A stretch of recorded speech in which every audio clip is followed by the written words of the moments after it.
नारी से जागृत हुआ देश अपना, अरे नारी ही मानव की करती सहारा।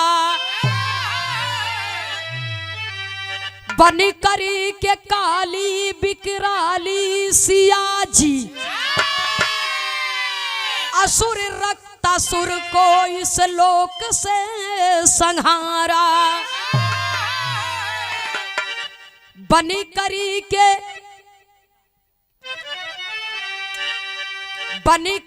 के चंडी लड़ी महिषासुर से, अरे बचाना निशाचर गया रण में मारा। अरे जौहर दिखलाई थी लक्ष्मी इंदिरा, एक बार जनता का चमका सितारा।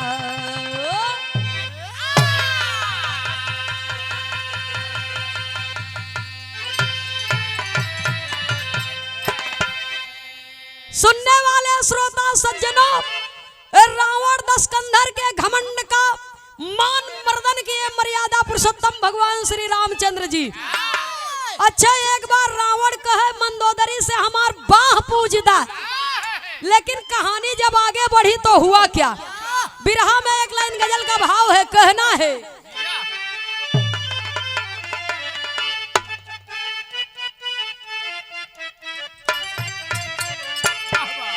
अरे अगर तुम न रहोगे तो वफा कौन करेगा, अगर तुम न रहोगे तो वफा कौन करेगा।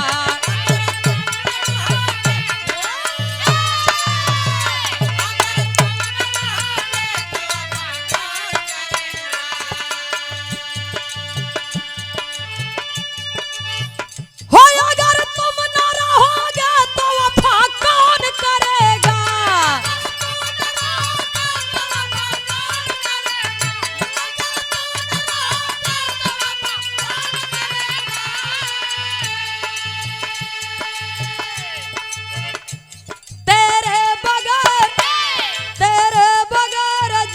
भला कौन करेगा, तेरे बगैर जी का भला कौन करेगा।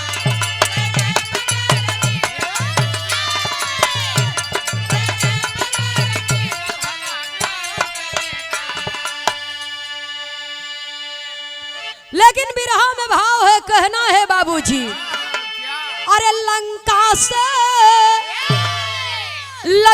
से विजय पाके जब भगवान आ गए, लंका से विजय पाके जब भगवान आ गए।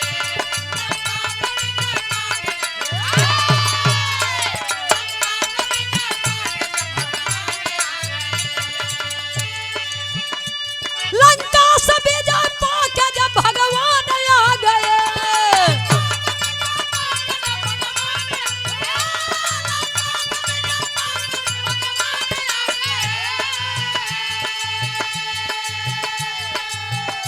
सेना के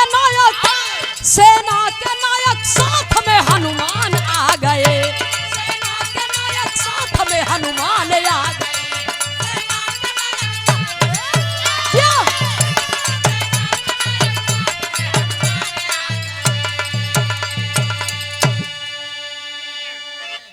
सुने वाले बाबूजी, बिरहा का शुरुआती हमें से बा, कहानी का शुरुआती हमें से बा, कहना है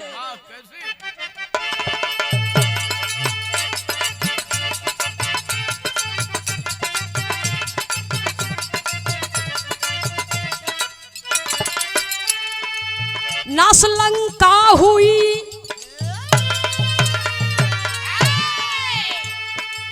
नास लंका हुई श्री राम अवध आए हैं। नास लंका हुई श्री राम अवध आए हैं, खुशी के दीपक सभी अवधवासी जलाए हैं।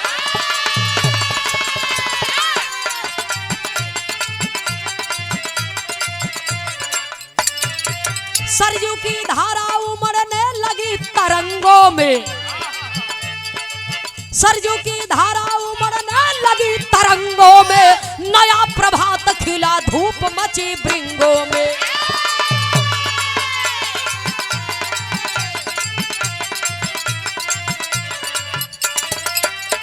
बैठे सिंहासन ऊपर तब ताज को सजाए हैं,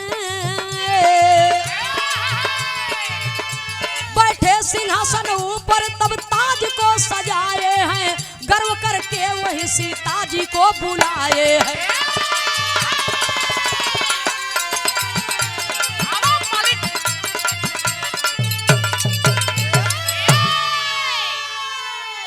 सुनने वाले बाबूजी,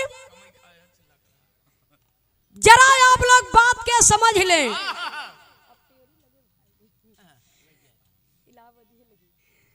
मर्यादा पुरुषोत्तम भगवान श्री रामचंद्र जी रावण का मान मर्दन करके सीता जी को रावण के कैद से मुक्त करवा के और तमाम राक्षसों का वध करके भालू बानरी सेना के साथ में अवधपुर में आए, अयोध्या का राजा बने, अयोध्या का राजा बने और घी का दीपक जला करके अवधवासियों ने भगवान राम का स्वागत किया। देवता भी पुष्पों की वर्षा कर रहे हैं। धीरे धीरे 2-4 दिन, 1 हफ्ता, 10 दिन बीता तो भगवान राम अपने मनवे में सोचे लगन कि हमें और आगे कुछ करे के चाहिए। तो एक दिन के बाद रात्रि में माता जानकी के साथ में शयन कक्ष में बैठे हैं, शयन कक्ष में बैठे हैं बाबूजी। इतना बात के कुछ सोच के सीता जी से प्रभु राम कह रहे हैं। क्या कह रहे हैं? कवि को विरह शैली में टेरी के भाव में लिखना पड़ा।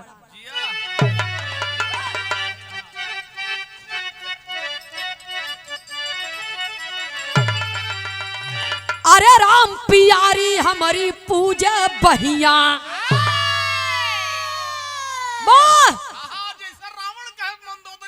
जैसा ही रावण के घमंड भरहा। अच्छा, रावण के घमंड तो भरहा, जे भगवान कहवावता ओनहु के घमंड हो गया। रावण तो मंदोदरी से कहत रहा, लेकिन प्रभु राम सीता जी से कहत है, अरे पियारी हमारी पूजा बहिया। अरे भान कुलराई बोले सुनिए जनक दुलारी, पियारी हमारी पूजा बहिया।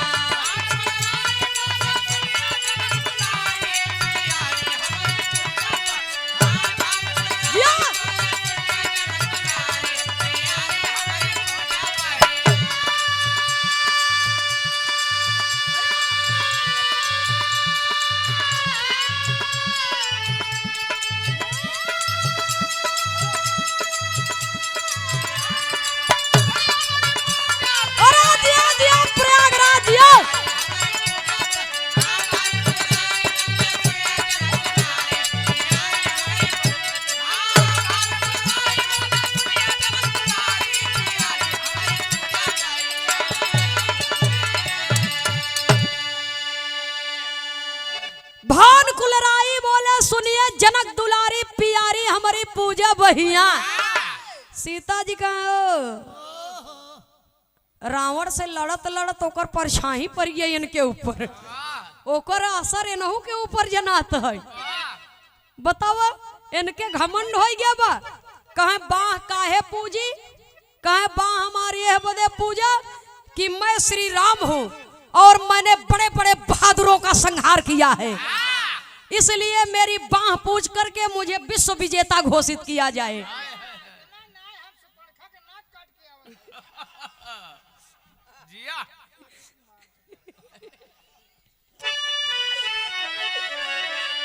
बड़ा बड़ा कारनामा हम किया वनवास में।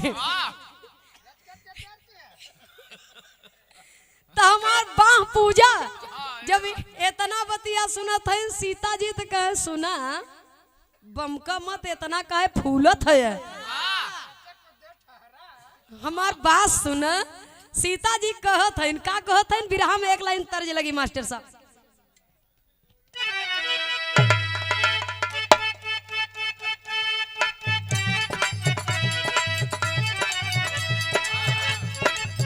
सैया मिलल बाया नारी का चलाई गाड़ी हो, सैया मिलल बाया नारी का चलाई गाड़ी हो।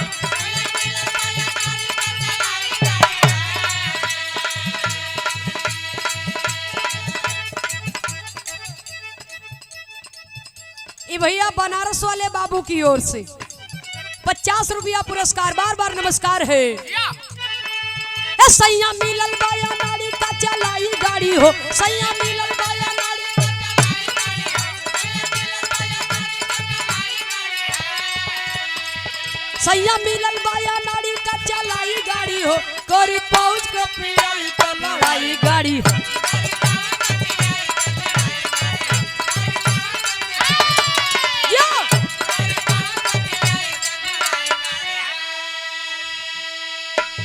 धुन तर्ज क्षण मात्र के मनोरंजन के लिए होता है, लेकिन विरहा में भाव है। झूठी बात नहीं हम के सुनावा सजना, झूठी बात नहीं हम के सुनावा,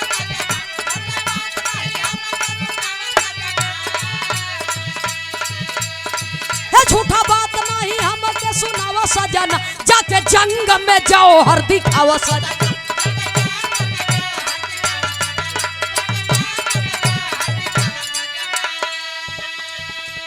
उठा लो धनुष बाण सुनिए प्रभु अपना,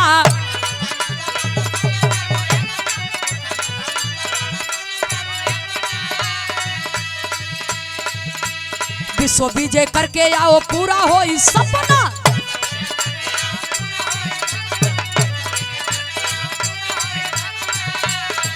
तब हमारा से बाह तू पूजावा सजना, तब हमारा से बाह तू पूजावा, तब हमारा से बाह तू पूजावा सजना, जाके जंग में जाओ हर दिखावा सजना, जाके जंग में जाओ हर दिखावा।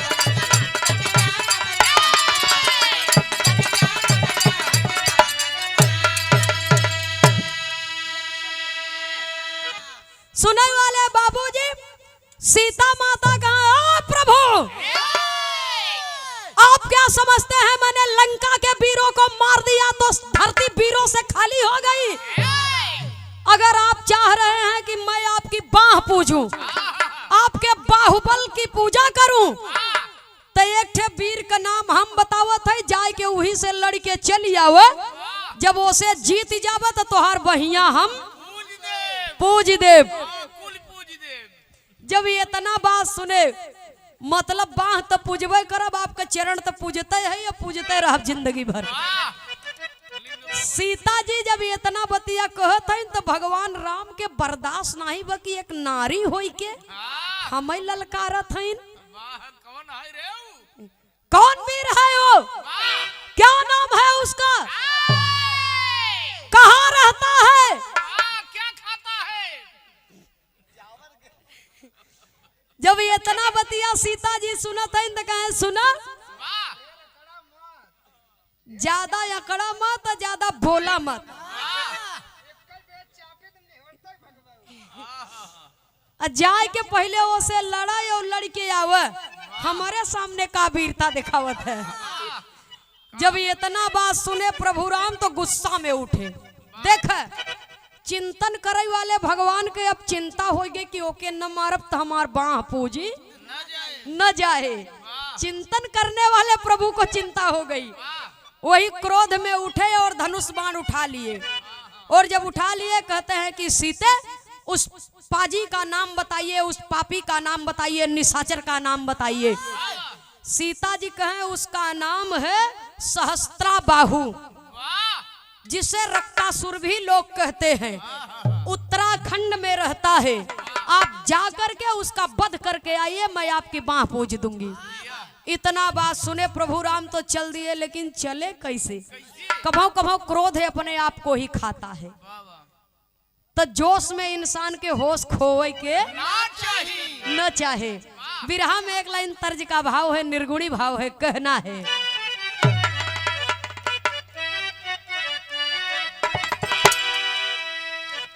जब से गवनावा के, जब से गवनावा के दिनवा धरा,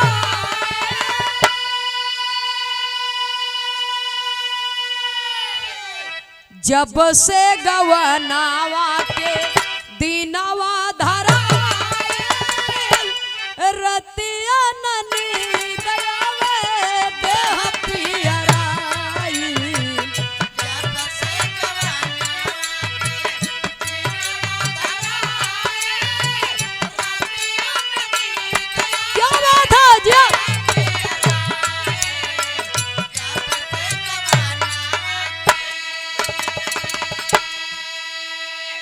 लेकिन बिरहा में भाव है, कहना है चले प्रभु तानावा में,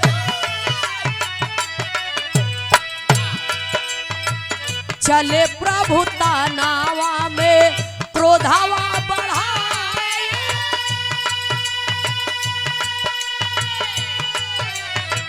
चले प्रभु तानावा में क्रोधावा बढ़ाए, कर में धनुष बाण अपने उठाई, चले प्रभु तानावा में क्रोधावा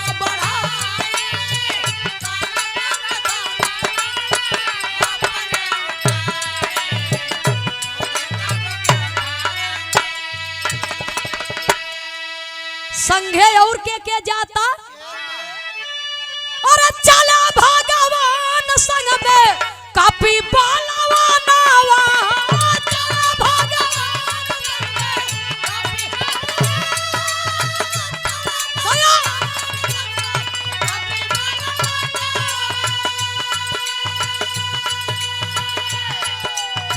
शत्रुधन भरत औरी लक्ष्मण बीरनवा, शत्रुधन भरत औरी लक्ष्मण बीरन,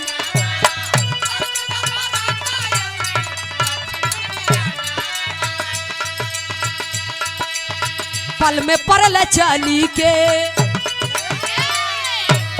पल में परल चली के देवई हम मचाई, चले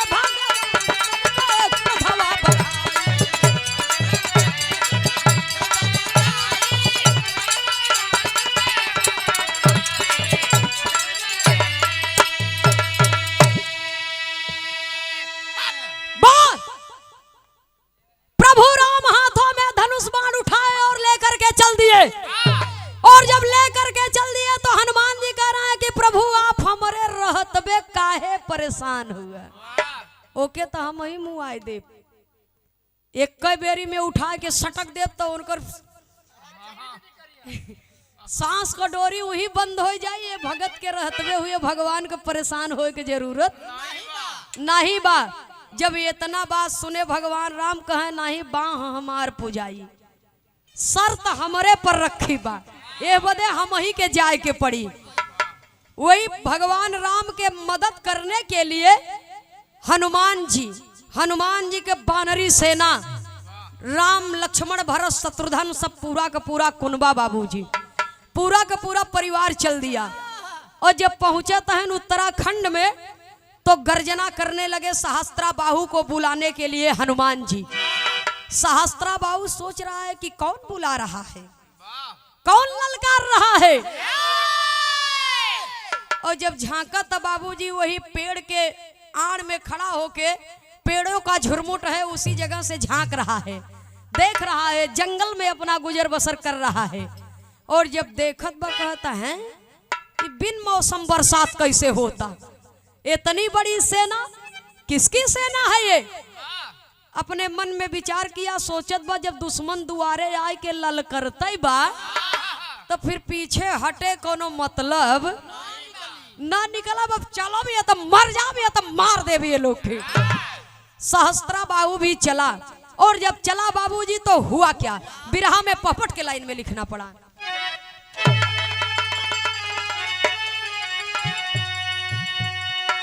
अरे सहस्त्रा बाहु ललकारा बीर बलवनवा बीचे बनवा में, सहस्त्रा बाहु ललकारा बीर बलवनवा बीचे बनवा में। और चले पराई लेके अपन जनवा बीचे बनवा में।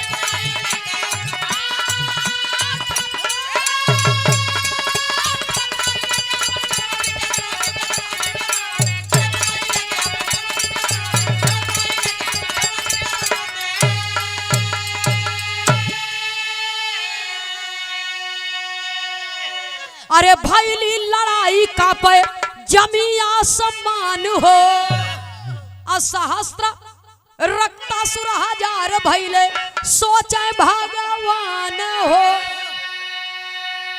अरे सहस्त्र बाहु मारा है का बनावा बीचे बनावा में। और सेना सहित आए अवध दरमियानवा पीछे बनवा में। सुनने वाले श्रोता सज्जनों, जब भगवान राम की सेना से सहस्त्राबाहु युद्ध करने लगा, कहे पहले जितना लेके आई हैं इन्हन के पहले निपटाई तब इनसे लड़ब, और सारी सेना को बाबूजी मार करके परास्त कर दिया। सारी सेना को मार करके परास्त कर दिया। और जब प्रभु राम, हनुमान जी, भरत, शत्रुघ्न, लक्ष्मण ये सब बचे, तो ये सब अपने मन में सोचत हैं कि कैसन वीर बा, कितना बड़ा वीर बा कि एक ही 2 वार में हमारी इतनी बड़ी सेना को खैकार कर दिया। सेवा में श्रीमान पूज्य बाबू श्री दीपक उस्ताद जी भरौना की पावन सरजमी से आप श्रीमान जी की ओर से सादर 102 रुपया देकर के सम्मान किया गया। बहुत बहुत आपके श्री चरणों में सादर नमन आशीर्वाद की कामना है। उपस्थित सकल पंच के श्री चरणों में सादर नमन आशीर्वाद की कामना। जय श्री कृष्ण।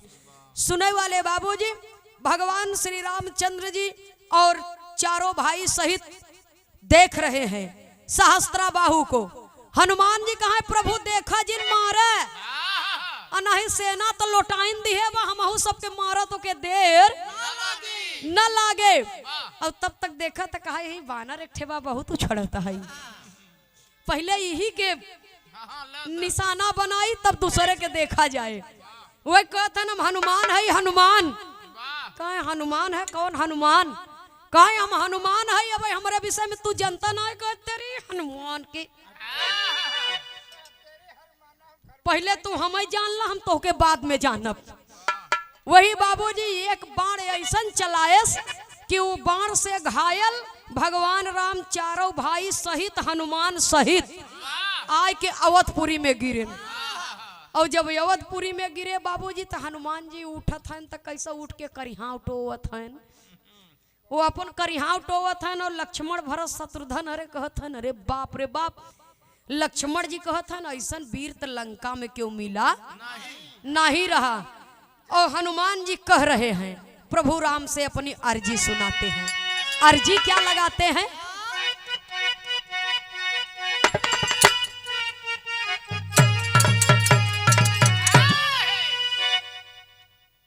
अरे कई के क्रोध तानावा में गइल फिर भगवान भैया।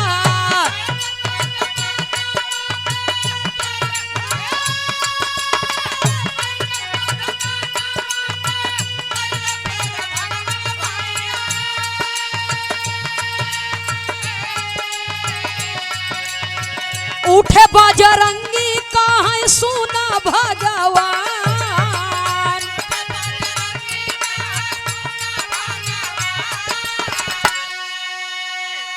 अरे लंकावा में मिलल नहीं ऐसा लड़वैया केहू, लंकावा में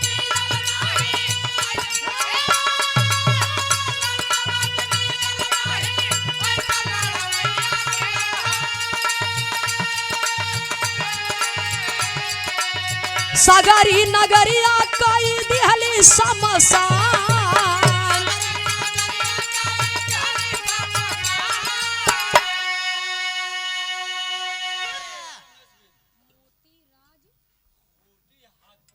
अच्छा, मोती हॉस्पिटल श्रीमान रमेश बिंद जी की ओर से सादर 100 रुपया देकर के सम्मान किए। बहुत बहुत सादर नमन आशीर्वाद की कामना है। सुनने वाले श्रोता सज्जनों, हनुमान जी कहते हैं कि लंका शमशान हो गए, बड़े बड़े वीर मिलन, लेकिन ऐसा क्यों नहीं मिला, जे मिले सो के हम ही पटका अब हम क्यों पछाड़े नहीं। लेकिन प्रभु अब हम का बताइए, अब हमारी तबीयत नहीं गवाही देता, अब हम मन नहीं कहता जाए के आपके जाए खो जा। का कहते हैं बाबूजी, बता रहे हैं, अरे लेकिन नहीं मिलल आज, लेकिन मिली गई आज ऐसे बोला दैया भैया।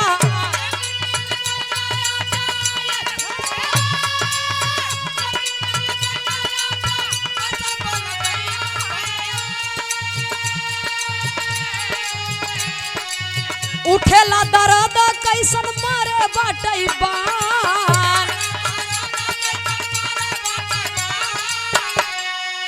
सेनावा सजा के फिर कैल पयनवा बाबू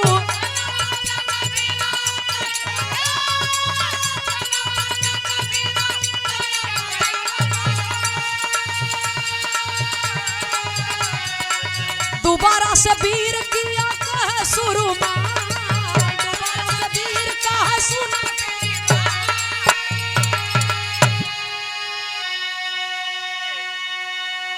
सुनने वाले श्रोता सज्जनों हनुमान जी कहें हम न जा बाप के जाय खो जा लक्ष्मण भरत शत्रुघ्न कहें अब कितनौ करी तो भाई हैं ने भाई अस्ता हम कर इनके परे। अच्छा बाबू प्रेमचंद विश्वकर्मा जी से निवेदन है कि पार्टी को गरम गरमा चाय भेज दीजिए। हाँ हाँ एकदम मलाई मार चाय भेजे भाई। सुनने वाले बाबूजी अभी तीनों भाई कहत हैं कि ये कितना हैं तो भाई हैं अब चाहे हारे चाहे जीते भाई अस्त बोले के परवाई करे चला जवन होए तवन देखा जाए। फिर कैसो हिम्मत बनाए के हनुमान जी कहाँ कस हनुमान जी चलबे कहे प्रभु अब हमारे उठे नहीं कराता ऐसा बान मारे भाई कि हम का बताई अब अभी तक हमारे दर्द होत बाटे और ऐसा गिरे जवन बाटे जौने बले गिरा है कि हमारा मन नहीं कहता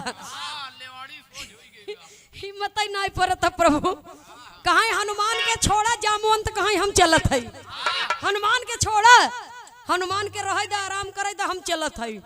अब पूरी सेना बाबूजी सजा करके प्रभु राम चल दिए और जवन दशा पहली दाई वही दशा दूसरी दाई भाई बाबूजी अब पहले दाई तो कुछ साव बाव रहा दूसरे दाई कहे हमें नहीं के निशाना बनाओ बे जवन लेके आई यहाँ ए अयोध्या का राजा हैं जो लेके आई हैं पहले ये नहीं के ठिकाने लगाई तब दूसरे के देखा जाए जब राजा ही भाग जाए तो सेना का करे वही बाबूजी प्रभु राम का निशाना साध करके बाण खींच करके मार दिया और उसके चलाए हुए बाण के वार से आकर के अवधपुर में जहां सीता जी बैठी हैं बाबूजी और प्रभु राम जमीन पर गिर पड़े और जब गिर पड़े और कराह उठे उनके बदन में चोट लगी है और जब कराह उठे तो सीता जी से बर्दाश्त नहीं हो रहा है अपने पति की दुर्दशा देख करके सीता जी से ये बात बर्दाश्त नहीं होता सीता जी क्रोध में आ गई कि हमारा लड़का या हमारे पति के ऐसा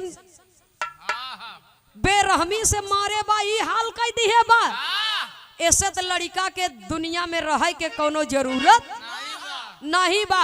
अरे हम तो अपने भगवान के घमंड तोड़े बदे कहत रहे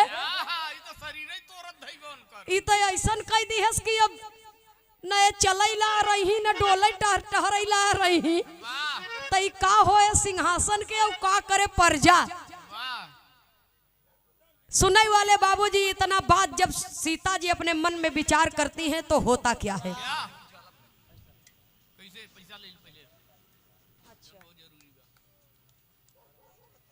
ई भैया 15 नवंबर को सजतरा अच्छा सजतरा रांजनी भरोना चौराहा से ये कार्यक्रम 15 नवंबर को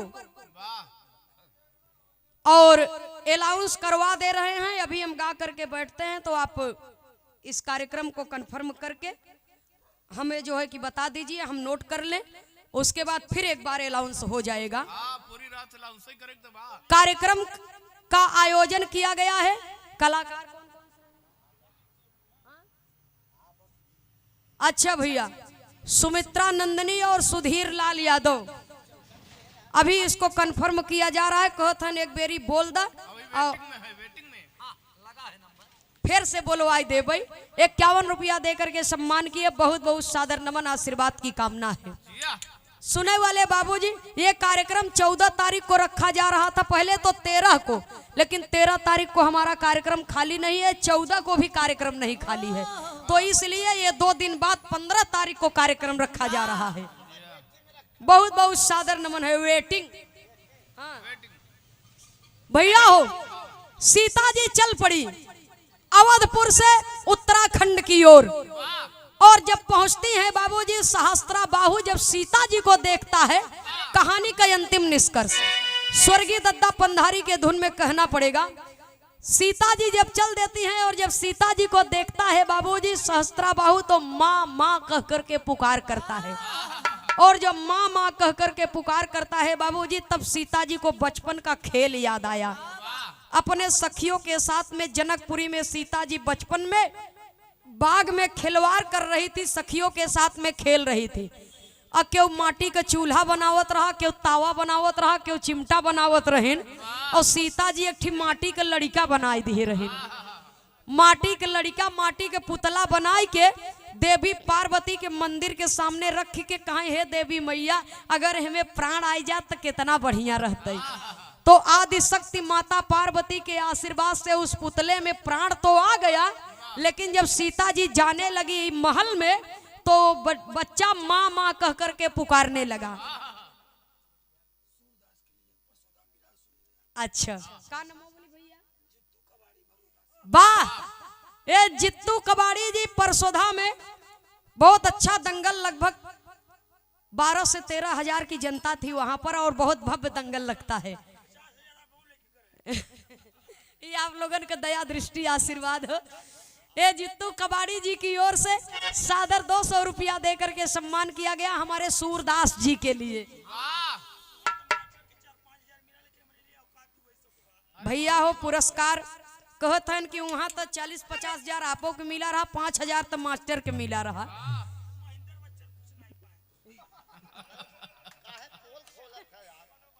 जायद ए भैया एक रिकॉर्डिंग में मत दी, इज्जत सबकर एक समान हो था बाबू। मार ऐसन बा भैया, रुपया चाहे 1 रुपया हो चाहे लाख रुपया हो बाबू, पुरस्कार पुरस्कार होता है, सम्मान सबका उतना ही है। बहुत बहुत सादर नमन, आप लोगों का प्रेम आशीर्वाद ऐसे ही बना रहे और आपके धरती पर सम्मान बना रहे हमारा, यही हमारे लिए बहुत बड़ी बात है। बहुत बहुत सादर नमन। जब वो लड़का माई माई कह के बोलावे लगा तो सीता जी कहें वही हम अविवाहित हई और ये लड़का के लई के जाप तो कितना भारी कलंक लागे। सखी सहेली लोग समझाइन कहा ये लड़का के लई के तू मत जा, ये बदे कि अगर ये लड़का के लई के जाबू और जहां तोहार शादी बियाह होए तो यहो जाए संगे लाग तोहरे। तो का बताऊ बू कि लड़का के करा हम माई काहे कहता, ऐसे बढ़िया एक कोनो ठिकान दे दई कायदे से रहे अपन। वही माता पार्वती भगवान भोलेनाथ के आदेशानुसार उत्तराखंड में उस बच्चे को स्थान दिया गया। सुनने वाले श्रोता सज्जनों, वही लड़का या सीता जी को देखता है तो माँ कह करके पुकारता है। तो सीता जी के हृदय में विचार आने लगा कि अगर ये माँ कह करके बुला रहा है तो एक माँ होकर के मैं इसकी हत्या कैसे करूं, लेकिन अपने पति के अपमान का बदला भी लेना है। वही सीता जी वहां से रूप धारण करती हैं बाबूजी, सीता का रूप छोड़ करके काली का रूप धारण करती हैं। हाथ में खप्पर और खंजर लेकर के बाबूजी माँ काली संहार करने के लिए चलती हैं। और जब संहार करने के लिए चलती हैं तो उसे वरदान मिला था, एक बार अगर गर्दन काट दे तो जितना बूंद खून धरती पर गिरे उतना रक्तासुर तैयार हो जाए। तब सीता जी अपने मन में विचार करने लगी, सीता जी काली रूपी माँ सीता अपने मन में विचार करने लगी कि अगर ऐसा होगा तो पूरी की पूरी दुनिया समाप्त हो जाएगी, इसलिए कुछ करना पड़ेगा। तो हाथों में जो खप्पर था, जिस भी असुर का गर्दन काटती बाबूजी और उस खप्पर में उसका लहू लेकर के स्वयं लहू का पान करती और गर्दन काटती, संहार करते आगे बढ़ती चली गई। और बाबा भोलेनाथ जब देखते हैं कि ये तो काली जी का विकराल रूप हो गया है, पूरी की पूरी दुनिया नष्ट हो जाएगी, समाप्त हो जाएगी, क्योंकि जो भी सामने आएगा वो बचेगा। इसलिए बाबा भोलेनाथ जा करके रास्ते में लेट गए और माँ काली का पांव जब उनके सीने पर पड़ता है तो उनकी जिह्वा बाहर निकल आती है, इसलिए कि माँ काली के जेठ लगते थे बाबा भोलेनाथ रिश्ते में, माँ काली के जेठौत लगते थे।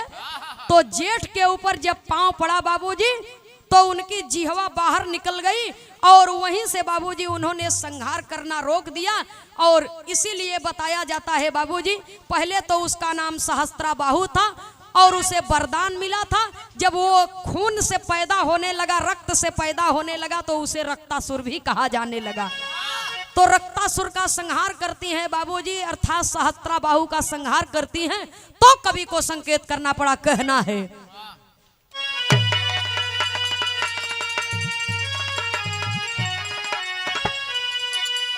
मां काली को स्थान कहां दिया गया? अरे भयल कोलकाता से कलकत्ता लहरी, भयल कोलकाता से कलकत्ता लहरी, काली कलकत्ता में काली जी का पूजन करी।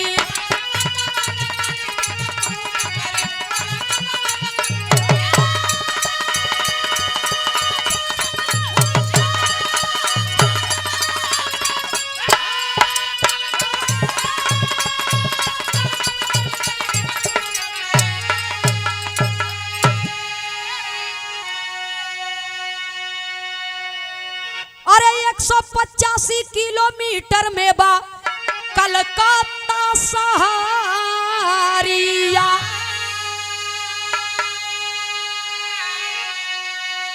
औ हबड़ा पुल के नीचे भागीरथी के लहरिया।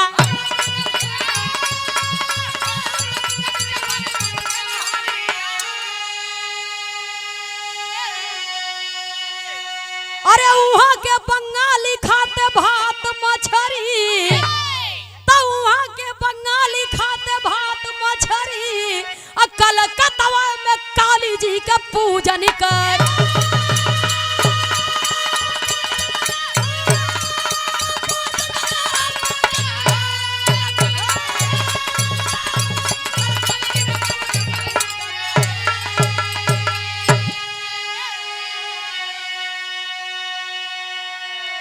सुनने वाले बाबूजी, भयल कोलकाता से कलकत्ता लहरी प्राचीन काल की एक कथा है।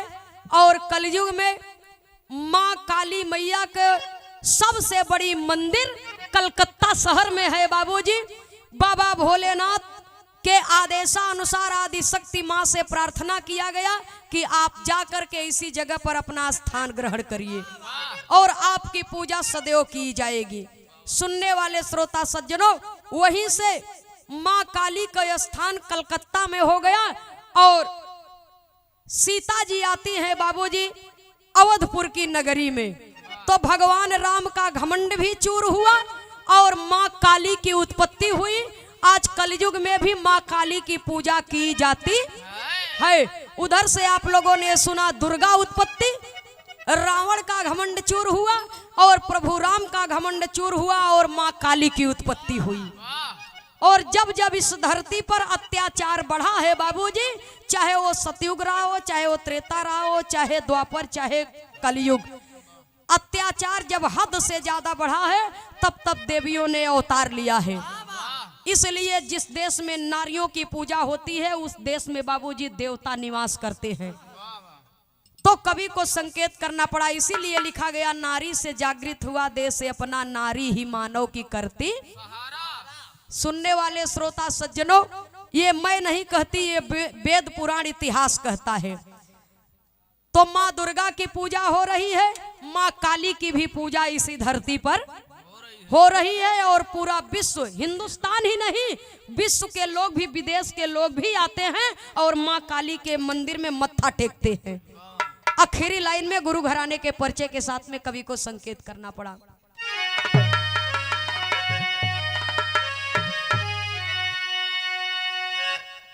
स्वामी सीता राम हित शोभनाथ जी स्वर्ग सिधारे,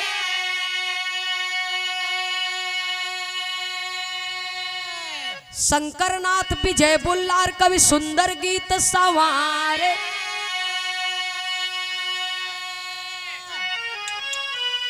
अरे राम प्यारी हमारी पूजा बहिया, हे प्यारी हमारी पूजा बहिया, नंदनी खेमराज पर मैहर की बलिहारी पियारी हमारी पूजा बही।